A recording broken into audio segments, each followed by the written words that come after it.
Hello दोस्तों, आज मैं आप सभी के लिए लेके आया हूँ 22 अगस्त का करंट अफेयर्स। चलिए हम लोग देखेंगे 22 अगस्त का करंट अफेयर, उसको समझेंगे डिटेल्स से। तो हम लोग स्टार्ट करते हैं। पहला क्वेश्चन है कि संस्कृत सप्ताह मनाया जा रहा है। तो संस्कृत सप्ताह जो मनाया जा रहा है वो मनाया जा रहा है 19 अगस्त से लेके 25 अगस्त तक। कब से कब तक? तो 19 अगस्त से लेके 25 अगस्त तक। संस्कृत दिवस कहिए मनाया जाता है दोस्तों? संस्कृत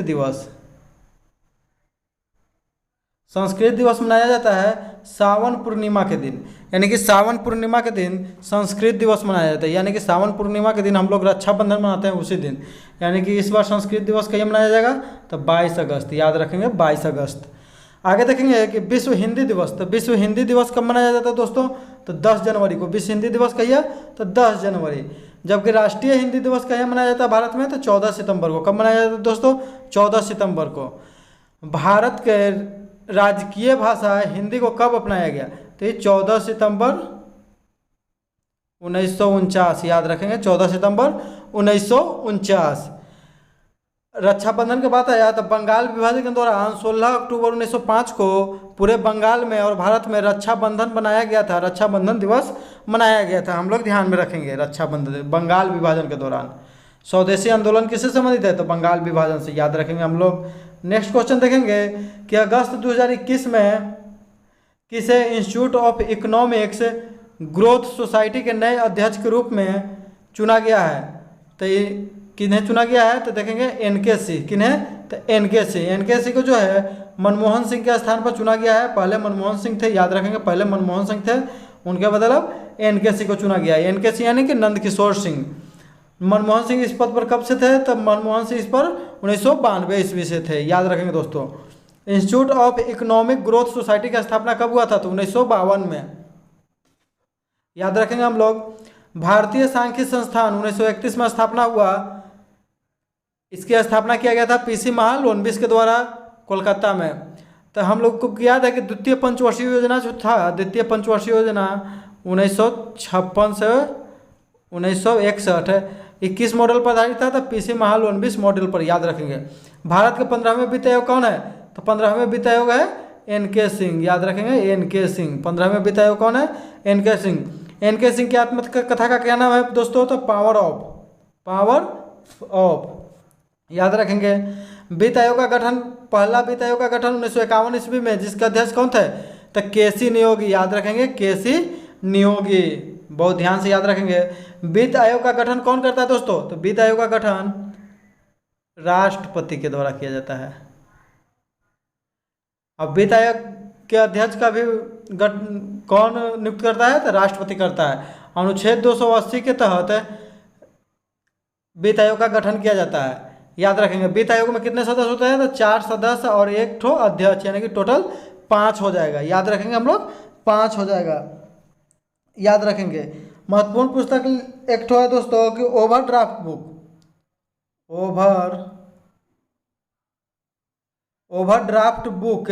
तो ओवरड्राफ्ट बुक के लेखक कौन है? तो ओवरड्राफ्ट बुक जो हो जाएगा, इसके लेखक हैं आरबीआई के पूर्व governor general Urjit R Patel, याद रखेंगे उर्जित आर पटेल, याद रखेंगे उर्जित आर पटेल। ओवरड्राफ्ट हो गया। ऐसी एक और बुक है the Indian story. The Indian story कौन लिखा है दोस्तों? याद कर लेंगे हम लोग the Indian story. The Indian story, तो द इंडियन स्टोरी लिखे हैं बीमल जलान। कौन लिखा है दोस्तों? तो बीमल जलान जी लिखे हैं द इंडियन स्टोरी। ये भी आरबीआई के गवर्नर रह चुके हैं, बीमल जलान, याद रखेंगे बीमल जलान। जबकि I do want I do बहुत महत्वपूर्ण पुस्तक है। I do want I do बहुत सारा एग्जाम में पूछा चुका है। तो ये रघुराम राजन लिखे हैं, रघुराम राजन। और द 3 पिलर भी रघुराम राजन लिखे हैं, 3 पिलर। द 3 पिलर और I do want I do पुस्तक कौन लिखा है? तो रघुराम राजन, याद रखेंगे रघुराम राजन, जो कि रिजर्व बैंक ऑफ इंडिया के गवर्नर थे। यानी कि अभी रिजर्व बैंक ऑफ इंडिया के गवर्नर है शक्तिकांत दास, उनसे पहले थे उर्जित आर पटेल, उनसे पहले थे कौन? तो रघुराम राजन, याद रखेंगे। आगे देखेंगे कि 21 अगस्त 2021 को वित्त मंत्री निर्मला सीतारमण ने कहाँ पर उभरते सितारे फंड लॉन्च करेगी? तो लखनऊ में। कहाँ किया है? तो लखनऊ में किया है। तो याद रख लो, हम लोग रखेंगे इसमें जो कहा गया कि ऐसे उद्योग जो भविष्य में निर्यात को बढ़ावा देंगे, उसके लिए इसमें ऑफर रखा गया है, कुछ सहायता किया जाएगा। इसमें 2 बैंक शामिल हुए हैं, एक्सिस बैंक और SIDBI bank. Exim import bank की स्थापना हुआ था 1982 ईस्वी में, आयात निर्यात बैंक, जबकि सिडबी की स्थापना हुआ है 1990। सिडबी बैंक का मुख्यालय कहाँ में है? तो लखनऊ में ही है, याद रखेंगे, लखनऊ में याद रखेंगे हम लोग। नवाबों का शहर किसे कहते हैं दोस्तों? तो लखनऊ को नवाबों का शहर कहते हैं। यह जो है गोमती नदी के किनारे स्थित है, गोमती नदी के किनारे स्थित है लखनऊ, याद रखेंगे हम लोग। लखनऊ में स्थित है बड़ा इमामबाड़ा, छोटा इमामबाड़ा, याद रखेंगे। अवध की राजधानी कहाँ थी? तो लखनऊ थी। अवध का अंतिम नवाब कौन था दोस्तों? तो लिख लेंगे अंतिम नवाब कौन था? तो वाजिद अली शाह था। कौन था? तो वाजिद अली शाह। अवध का अंतिम नवाब था वाजिद अली शाह। लखनऊ अधिवेशन जो था 1916 ईस्वी में हुआ था, जिसकी अध्यक्षता अंबिका चरण मजूमदार ने किया था। इसमें क्या हुआ था कि जो है दोनों गुट शामिल हो गए थे, मिलन हुआ था इसी गुट में, याद रखेंगे हम लोग। 1907 के सूरत अधिवेशन में फूट पड़ा था, यानी कि सूरत देख के तो सबको फूट पड़ जाता है, तो सूरत में फूट पड़ा था। और मिलन कहाँ में हुआ? तो 1916 में अंबिका चरण मजूमदार के जो लखनऊ में कांग्रेस अधिवेशन में फूट पड़ा था, उसका मिलन हो गया, याद करेंगे। नेक्स्ट है कि चर्चा में रहा मॉन्ट्रियल प्रोटोकॉल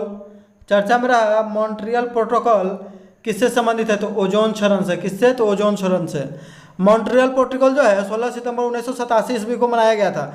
मॉन्ट्रियल कहाँ में है? तो कनाडा में, याद रखेंगे। तो इसीलिए 16 सितंबर को मनाया गया था। तो 16 सितंबर को ही ओजोन दिवस मनाते हैं दोस्तों। ओजोन दिवस क्या मनाते हैं? तो ओजोन दिवस 16 सितंबर को मनाते हैं, याद कर लेंगे। ओजोन का जो है क्षरण होता है तो किससे होता है? सीएफसी का उपयोग किस में करते हैं हम लोग? रेफ्रिजरेटर, एसी, जो भी कूलिंग चीज़ है ना, उसमें सीएफसी यानी क्लोरोफ्लोरोकार्बन का यूज करते हैं। तो इस प्रोटोकॉल के दौरान क्लोरोफ्लोरोकार्बन पर प्रतिबंध लगा दिया गया।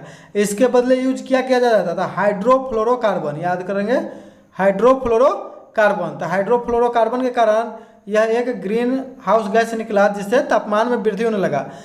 तो इसको जो कम करने के लिए इसका यूज किगाली समझौता 2016 में किया गया। किगाली समझौता किसको कम करने के लिए किया गया? तो HFC। तो HFC क्या है? तो हाइड्रोफ्लोरोकार्बन, याद रखेंगे,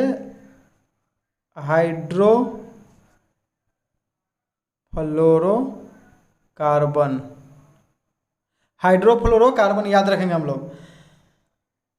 तो किगाली किस देश की राजधानी है? तो रवांडा की राजधानी कहाँ है दोस्तों? किगाली, लिख लेंगे, रवांडा की राजधानी किगाली। डाप्सन जो है ओजोन क्षरण की मोटाई मापा जाता है। ओजोन की मोटाई किससे मापते हैं? तो डाप्सन से मापते हैं, याद रखेंगे हम लोग दोस्तों। यदि ओजोन नहीं हो तो क्या होगा? तो अल्ट्रा वायलेट किरण जो है डायरेक्ट पृथ्वी पर जाएंगे। पृथ्वी पर आने से इससे क्या खतरनाक? तो ये चर्म रोग यानी चर्म कैंसर हो जाएगा, त्वचा कैंसर हो जाएगा, याद रखेंगे। आगे देखेंगे कि क्योटो प्रोटोकॉल 1992 ईस्वी में ग्रीन हाउस गैस को कम करने के लिए क्योटो प्रोटोकॉल बनाया गया था। जबकि सेडाई फ्रेमवर्क 2015 में प्राकृतिक आपदा जोखिम को कम करने के लिए, बहुत वीवीआई क्वेश्चन है, ये सब याद कर लीजिएगा। स्टॉकहोम सम्मेलन 1972 में सतत विकास सम्मेलन यानी सस्टेनेबल डेवलपमेंट सम्मेलन के लिए। आगे देखेंगे हाल ही में किस राज्य में मेढक की प्रजाति आदि कैस्केड की खोज की गई है? तो है अरुणाचल प्रदेश। से आदि, से अरुणाचल प्रदेश, याद रखेंगे। अरुणाचल प्रदेश में आदि या अबोर पहाड़ी पर आदि जनजाति निवास करती है। आदि का अर्थ होता है पहाड़ की चोटी। यहाँ देखेंगे कि सोलुंग उत्सव जो कि फसलों के लिए कटाई के लिए मनाया जाता है, किस जनजाति के द्वारा मनाया जाता है? तो आदि जनजाति। आदि जनजाति कहाँ पाया जाता है? अरुणाचल प्रदेश। आदि कैस्केड मेढक कहाँ में खोजा गया? नई प्रजाति, तो याद रखेंगे हम लोग, कहाँ में खोजा गया दोस्तों? तो अरुणाचल प्रदेश। तो अरुणाचल प्रदेश से संबंधित हम लोग जैसे कि हम लोग देखेंगे कि अरुणाचल प्रदेश जो है बोमडिला और दिफुदर्रा कहाँ में पाया जाता है? बोमडिला और दिफुदर्रा कहाँ में पाया जाता है दोस्तों? बताइए आप लोग। बोमडिला और दिफुदर्रा तो है अरुणाचल प्रदेश, याद रखेंगे, अरुणाचल प्रदेश, बोमडिला और दिफुदर्रा लिख लेंगे। नामदफा राष्ट्रीय उद्यान कहाँ में है? नामदफा राष्ट्रीय उद्यान नामदफा राष्ट्रीय उद्यान भी अरुणाचल प्रदेश में ही है दोस्तों। और एक ठो और बहुत महत्वपूर्ण क्वेश्चन है कि पाक्के टाइगर रिजर्व, याद कर लीजिएगा इसको, पाक्के टाइगर रिजर्व कहाँ पे स्थित है? तो ये भी है अरुणाचल प्रदेश में ही है। अरुणाचल प्रदेश भारत का सबसे पूर्वी राज्य कौन है? तो अरुणाचल प्रदेश। भारत में सबसे कम जनसंख्या घनत्व वाला राज्य कौन है? तो अरुणाचल प्रदेश, मात्र 17 व्यक्ति। जबकि सबसे अधिक तो बिहार, अगर राज्य में पूछेगा तो बिहार 1106 व्यक्ति रहता है। यदि अगर पूछ देगा राज्य और केंद्र शासित मिला के तो दिल्ली 11,000 से ज़्यादा व्यक्ति रहते हैं वहाँ लोग, याद रखिएगा दिल्ली। उत्तर पूर्वी दिल्ली जो है भारत का सबसे जनसंख्या घनत्व अधिक है जिला में, तो उत्तर पूर्वी दिल्ली जिला है। आगे देखेंगे कि गड़तांग पुल को 59 साल बाद पर्यटकों के लिए फिर से खोल दिया गया है। यह किस राज्य में है? तो उत्तराखंड। तो गड़तांग पुल कब कहाँ? तो उत्तराखंड, याद रखेंगे, जो कि 11,000 फीट की ऊंचाई पर है। यह 150 साल पुराना है। यह पुल जो है लकड़ी का पुल है। क्या का पुल है दोस्तों? तो लकड़ी का पुल है। यह नेलांग घाटी उत्तरकाशी जिला में स्थित है। भारत चाइना युद्ध के समय 1962 में इसे बंद कर दिया गया था, याद करेंगे। हाल ही में गोरखधंधा शब्द प्रतिबंध कौन लगाया है? लाइकेन पार्क कहाँ में है? तो मुनस्यारी उत्तराखंड। लाइकेन पार्क कहाँ में दोस्तों? तो मुनस्यारी उत्तराखंड। मुनस्यारी उत्तराखंड। लाइकेन क्या है? तो लाइकेन जो है, लाइकेन तो क से क का प्लस शैवाल। लाइकेन एक प्रकार का सहजीवी है जो कि कवक और शैवाल से मिलकर बना होता है, याद रखेंगे लाइकेन। यानी कि वायु प्रदूषण को मापने वाला मापक कौन है? तो लाइकेन ही है। वायु प्रदूषण का मापक भी कौन है? तो लाइकेन। आगे देखें टायर पार्क। तो टायर पार्क कहाँ में खोला गया है? तो कोलकाता। कोलकाता में जितने भी पुराने टायर वायर होंगे उससे जो है कुछ आकृति बनाया जाएगा, उसको प्रदर्शनी लगाया जाएगा, इसलिए टायर पार्क खोला गया। फायर पार्क माने आग पार्क भुवनेश्वर उड़ीसा में खोला गया है। प्रथम जेंडर पार्क कहाँ में खोला गया है? तो कोझिकोड केरल। कोझिकोड केरल, याद रखेंगे। कालीकट का नया नाम, कालीकट बंदरगाह का नया नाम क्या है? तो कोझिकोड, याद रखेंगे कालीकट। कालीकट में सबसे पहले वास्को डिगामा कहाँ पर आया था? वास्को डिगामा जो था भारत की जो खोज किया था डिगामा 1498 ईस्वी में, सबसे पहले कहाँ पर आया था? तो कालीकट नामक बंदरगाह पर ही आया था, याद करेंगे। उत्तराखंड का मुख्यमंत्री कौन है? तो पुष्कर सिंह धामी। पुष्कर सिंह धामी। राज्यपाल कौन है? तो बेबी रानी मौर्य। कालीकट का नया नाम क्या है दोस्तों? तो कोझिकोड, याद रखेंगे कोझिकोड। आगे देखेंगे हम लोग कि 18 अगस्त 2021 को किसने आरोग्य धारा 2.0 को लॉन्च किया था? मनसुख मंडाविया। तो भारत के जो है स्वास्थ्य मंत्री अभी कौन है? मनसुख मंडाविया जो है आयुष्मान भारत योजना के लिए लोगों में जागरूकता पैदा करने के लिए आरोग्य धारा 2.0 लॉन्च किया था। आरोग्य धारा किस लिए लॉन्च किया गया है दोस्तों? तो यह जो है आयुष्मान भारत योजना जो चालू किया गया था उसके लिए लोगों में जागरूकता पैदा करने के लिए। तो देख लेते हैं हम लोग। आयुष्मान भारत योजना की शुरुआत 23 सितंबर 2018 ईस्वी को प्रधानमंत्री नरेंद्र मोदी के द्वारा रांची में किया गया। कहाँ में किया गया? तो रांची में। रांची किस राज्य की राजधानी है दोस्तों? तो झारखंड की। कहाँ की? तो झारखंड। इस योजना का सबसे पहले लाभ उठाया किसने? तो करिश्मा नामक एक लड़की थी जो कि हरियाणा की रहने वाली थी, उसने। इस योजना के तहत प्रत्येक परिवार को 5 लाख रुपया का इलाज जो है फ्री में करवाया जाता है किसी भी हॉस्पिटल में, याद रखेंगे हम लोग। यहाँ से महत्वपूर्ण क्वेश्चन बन जाएगा कि प्रधानमंत्री आयुष्मान भारत योजना की शुरुआत कब हुआ था? 23 सितंबर 2018 को, याद रखेंगे हम लोग। 20 अगस्त 2021 को किस आंदोलन के 100 साल पूरे हो गए हैं? तो मोपला विद्रोह। तो मोपला विद्रोह कब हुआ था दोस्तों? तो 20 अगस्त 1921 ईस्वी में मोपला विद्रोह हुआ था, याद रखेंगे। मोपला विद्रोह कहाँ में हुआ था? तो मालाबार तट, केरल के मालाबार तट। तो याद रखेंगे हम केरल के तट को किस नाम से जानते हैं? तो मालाबार तट। मोपला विद्रोह कहाँ हुआ? तो म से मोपला, म से मालाबार तट, याद रखेंगे। इसके नेता कौन थे? तो अली मुसलियार, याद रखेंगे अली मुसलियार। तो मोपला विद्रोह तो मुसलियार, याद रखेंगे। मोपला विद्रोह तो मुसलियार, याद रखेंगे हम लोग। ये मोपला विद्रोह जो हुआ था किस राज्य में हुआ था? तो केरल राज्य में हुआ था। इसके नेता कौन थे? तो अली मुसलियार, याद रखेंगे हम लोग। केरल में जो है भारत का पहला जेंडर पार्क खोला गया है। मेडिकल पार्क भी वहीं पर खोला गया, मेडिकल इक्विपमेंट पार्क भी वहीं पर खोला गया, याद रखिएगा। हाल ही में सिल्वर लाइन प्रोजेक्ट जो कि कासरगोड से तिरुवनंतपुरम के बीच बिछाई गई है, ये क्या है? तो semi high speed rail corridor है। Semi high speed rail corridor Kasaragod जो है नारियल अनुसंधान केंद्र कहाँ में है, केंद्रीय नारियल अनुसंधान केंद्र है, तो कासरगोड में। सबसे अधिक भारत में नारियल का उत्पादन कहाँ पे होता था, केरल में, याद रखेंगे। आगे देखेंगे 9वां क्वेश्चन कि 2020 का शांति का नोबेल पुरस्कार किसे प्रदान किया गया, तो विश्व खाद्य कार्यक्रम को, यानी कि वर्ल्ड फूड प्रोग्राम को। वर्ल्ड फूड प्रोग्राम की स्थापना 1961 ईस्वी में रोम में हुआ। इसकी मुख्यालय कहाँ में है, तो रोम में। जो है शांति का नोबेल पुरस्कार जो है नॉर्वे की राजधानी ओस्लो में दिया जाता है। तो किसके द्वारा दिया जाता है, तो नॉर्वे का जो संसद है स्टोटिंग जनरल, उसके द्वारा दिया जाता है, स्टोटिंग जनरल, याद रखेंगे, स्टोटिंग जनरल। नोबेल पुरस्कार 6 क्षेत्रों में दिया जाता है। सभी जो दिया जाता है स्टॉकहोम में दिया जाता है, जबकि एकमात्र नोबेल पुरस्कार जो है शांति का वो कहाँ में दिया जाता है, तो ओस्लो में, नॉर्वे की राजधानी। आगे देखेंगे लॉरियस वर्ल्ड स्पोर्ट 2021 में स्पोर्टमैन ऑफ द ईयर का अवार्ड किसे मिला, तो राफेल नडाल। राफेल नडाल किस देश के खिलाड़ी हैं, तो स्पेन के। इनका संबंध किससे है, तो लॉन टेनिस खेलते हैं, लॉन टेनिस। और महिलाओं को किस को मिला, यानी कि sport women of the year, तो नाओमी ओसाका जो कि जापान की खिलाड़ी है, जापान की खिलाड़ी है दोस्तों। हाल ही में जापान में टोक्यो ओलंपिक 32वां हुआ है। 32वां टोक्यो ओलंपिक कहाँ हुआ, तो जापान में, याद रखेंगे। जापान में जो हुआ है दोस्तों, तो 32वां ओलंपिक हुआ है। आगे देखेंगे हम लोग कि भारत में किन 2 शहरों के बीच पहली एयर टैक्सी सेवा शुरू की गई, तो हिसार और चंडीगढ़। तो एयर टैक्सी सेवा, तो एयर टैक्सी पर हम लोग क्या करेंगे, चढ़ेंगे। तो च से चढ़ेंगे, च से चंडीगढ़। और कहाँ में चढ़ेंगे, तो हिसार में चढ़ेंगे, याद रखेंगे, हिसार में चढ़ेंगे। चंडीगढ़ में चढ़ के हिसार में जाएंगे, एयर टैक्सी, याद रखेंगे हम लोग। आगे देखेंगे क्वेश्चन कि प्रथम ऑक्सीजन जो एक्सप्रेस जो था कहाँ से कहाँ के बीच चलाया गया था, तो प्रथम ऑक्सीजन एक्सप्रेस मुंबई से विशाखापट्टनम। तो म से मुंबई और ब से विशाखापट्टनम, आंध्र प्रदेश, ये हो गया महाराष्ट्र।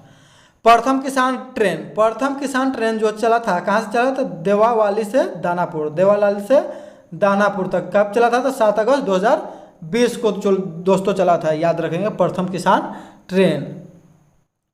आगे हम लोग देखेंगे कि हाल ही में एक्स डिजर्ट नाइट वायु सेना दिवस, सेना युद्धाभ्यास मनाया गया। किन 2 देशों के बीच, तो भारत और फ्रांस। कहाँ में आयोजित किया गया था, तो जोधपुर में।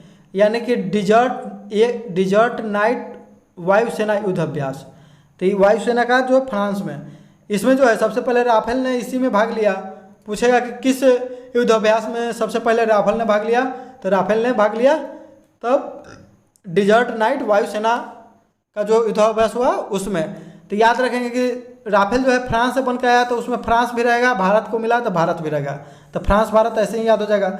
राफेल को जो किस कंपनी ने बनाया है, तो डसोल्ट कंपनी, याद रखेंगे, डसोल्ट कंपनी। फ्रांस की कंपनी है डसोल्ट कंपनी, याद रखेंगे। आगे देखेंगे हुरून ग्लोबल 500 मूल्यवान कंपनियों के में प्रथम स्थान पर कौन रहा, तो एप्पल। एप्पल के संस्थापक कौन थे, तो स्टीव जॉब्स, याद रखेंगे, स्टीव जॉब्स। देखेंगे कि एप्पल कंपनी के संस्थापक कौन है, तो एप्पल कंपनी के है जो है संस्थापक है स्टीव जॉब्स। कौन है, तो स्टीव जॉब्स, याद रखेंगे। एप्पल कंपनी की स्थापना कब हुआ था दोस्तों, तो 1976 में हुआ था। एप्पल कंपनी के 1976 में। अभी इसके सीईओ कौन है, तो टिम कुक हैं, टिम कुक। अभी इसके सीईओ कौन है, तो टिम कुक, याद रखेंगे, नंबर 1। और टॉप 6 जो कंपनी है, एप्पल है, माइक्रोसॉफ्ट के संस्थापक कौन थे, तो अभी सीईओ हैं तो सत्या नडेला है, जबकि बिल गेट्स इसके संस्थापक थे। माइक्रोसॉफ्ट की स्थापना 1975 ईस्वी में हुआ था, 1975, याद रखेंगे। अमेजन के संस्थापक थे, तो अमेजन के संस्थापक अभी जो है इसके सीईओ हैं एंडी जेसी, जबकि इसके संस्थापक थे जोफ बेजोस, याद करें, जोस बेजोस। अल्फ़ाबेट के संस्थापक जो है गूगल के संस्थापना जिसने किया उसी ने अल्फ़ाबेट की स्थापना किया था 2015 ईस्वी में, याद रखेंगे हम लोग दोस्तों, 2015 ईस्वी में अल्फ़ाबेट। इसके भी सीईओ कौन है, सुंदर पिचई। गूगल भी सीईओ कौन है, सुंदर पिचई। तो फेसबुक के संस्थापक है मार्क जुकरबर्ग, स्थापना हुआ 2004 में, याद रखें। टेनेंसेंट के सीईओ कौन है, तो टेनेंसेंट के सीईओ हो जाएंगे मा हुटिंग। ये चाइनीज़ कंपनी है, तो मा हुटिंग है जो कि इसके संस्थापक, याद रखिएगा दोस्तों। ये सब महत्वपूर्ण कंपनी है। रिलायंस जो है भारत का एकमात्र कंपनी जो है जिसको 57वां स्थान प्राप्त हुआ। भारत के इसमें 12 कंपनियां शामिल है, लेकिन 57वां स्थान पर पहली भारतीय कंपनी कौन है? तो रिलायंस। रिलायंस के संस्थापक कौन थे दोस्तों? तो धीरू भाई अंबानी। रिलायंस की स्थापना कब की गई दोस्तों? तो 1973 में। रिलायंस की स्थापना की गई 1973 में। अभी इसके सीईओ कौन है? तो मुकेश अंबानी, याद रखेंगे। आगे देखेंगे, पीएम मोदी ने गुजरात के सोमनाथ में कई परियोजनाओं का उद्घाटन किया, जिसमें सोमनाथ जो मंदिर है वहाँ पर, तो सोमनाथ शहरगाह, सोमनाथ प्रदर्शनी केंद्र और पुराने सोमनाथ के निर्माण के मंदिर परिषद। सोमनाथ को किसने लूटा था दोस्तों? तो मोहम्मद गजनवी ने लूटा था। कौन लूटा था? तो मोहम्मद गजनवी ने। सोमनाथ मंदिर को आधुनिक रूप से जो है पुनरुद्धार कौन किया था? तो सरदार वल्लभ भाई पटेल। केंद्रीय गृह मंत्री कौन है अभी? तो अमित शाह है। केंद्रीय पर्यटन राज्य मंत्री कौन है? तो श्रीपद नाइक, याद रखेंगे, पद नाइक है। आगे देखेंगे दोस्तों कि इंडियन बैंक के एमडी और सीईओ किन्हें बनाया गया है हाल ही में? तो शांतिलाल जैन, याद रखेंगे, शांतिलाल जैन। इंडियन बैंक की स्थापना इंडियन तो 7 में, चेन्नई में इसका मुख्यालय है। हाल ही में किसने new collection digital repayment platform launch किया है? तो कोटक महिंद्रा बैंक। किसने लॉन्च किया है? तो कोटक महिंद्रा। यानी कि डिजिटल रीपेमेंट प्लेटफॉर्म, यानी कि जिसके पास जो है बकाया है उस सबको जमा करने के लिए ही लॉन्च किया है। कोटक महिंद्रा बैंक की स्थापना 2003 में हुआ था। मुख्यालय इसका मुंबई में। एमडी और सीईओ उदय कोटक, याद रखेंगे। आगे देखेंगे दोस्तों हम लोग कि एनपीसीआई ने किस बैंक के साथ यूपीआई लॉन्च करने के लिए साझेदारी की है? तो मशरिक बैंक। मशरिक बैंक जो है यूएई की एक बैंक है। एनपीसीआई का फुल फॉर्म होता है national payment corporation of India. भारतीय राष्ट्रीय भुगतान निगम की स्थापना 2008 में हुआ था। यूपीआई का फुल फॉर्म हो जाएगा यूनिफाइड पेमेंट इंटरफेस, जो कि यूएई में जो है ये लॉन्च किया जाएगा, जिससे कि वहाँ पर रहने वाले भारतीयों को बहुत फ़ायदा होगा, जो घूमने भी जाते हैं उन सबको फ़ायदा होगा। यानी मशरिक बैंक के साथ लॉन्च करेगा। आगे देखेंगे, फेसबुक ने भारत में लघु व्यवसाय ऋण के लिए पहल के लिए साथ किसके साथ भागीदारी की है? तो इनडीफी के साथ। इसका उद्देश्य होगा छोटे और मध्यम व्यवसाय की मदद करना, याद रखेंगे। विश्व वरिष्ठ नागरिक दिवस कब मनाया जाता है दोस्तों? तो 21 अगस्त को। 21 अगस्त को वरिष्ठ नागरिक मनाया जाता है। आगे देखें, 14 सितंबर 1990 को संयुक्त राष्ट्र महासभा द्वारा इस दिवस की घोषणा की गई थी। इस दिन की स्थापना आधिकारिक तौर पर संयुक्त राज्य अमेरिका के पूर्व राष्ट्रपति जो है रोनाल्ड रीगन ने 1988 ईस्वी में बड़े व्यवसाय को और उनके मुद्दों को एक दिन के लिए समर्पित करने के लिए खींची थी। इसी के लिए संयुक्त राष्ट्र संघ ने जो दिन चुना है 21 अगस्त को। कल का क्वेश्चन था कि काकोरी ट्रेन षड्यंत्र यानी को बदल कर उसका नाम क्या कर दिया गया था? Kakori train action. कब हटा था? तो दोस्तों तो 9 अगस्त 1925 ईस्वी में, जिसमें जो है रोशन अख्तर, बिस्मिल्लाह खां और चंद्रशेखर आज़ाद इन लोगों पर जो है कार्रवाई किया गया था, जिसमें चंद्रशेखर आज़ाद जो है उन्होंने वचन दिया था कि मैं जिंदा नहीं पकड़ा जाऊंगा, और उन्होंने अपने आप को गोली मारकर अल्फ्रेड पार्क इलाहाबाद में शहीद कर लिया था, याद रखेंगे दोस्तों। कल का इसका जवाब देने वाले लोगों का उनका नाम है, जिन्होंने सही जवाब दिया है, संजना कुमारी, अमन कुमार, रुपेश यादव, शत्रुघ्न कुमार, सुनीता देवी, कृष्णा कुमार, ज्ञान कौलिंग, सोनम कुमारी, लक्ष आर के स्टडी, रहीम, राजू कुमार, गगन कुमार, रोहित कुमार, सपना कुमारी, खुशबू कुमारी आदि। इन सभी को बहुत सारी ढेरों सारी शुभकामनाएं। आज का क्वेश्चन है जिसका आप लोग कमेंट करके जवाब दीजिएगा कि भारत का पहला वाटर प्लस सिटी कौन सा है? भारत का पहला वाटर प्लस सिटी कौन सा है? इसका आप लोग कमेंट करके जवाब दीजिएगा। इसी के साथ हम अपना वीडियो समाप्त करते हैं। जय हिंद, जय भारत दोस्तों।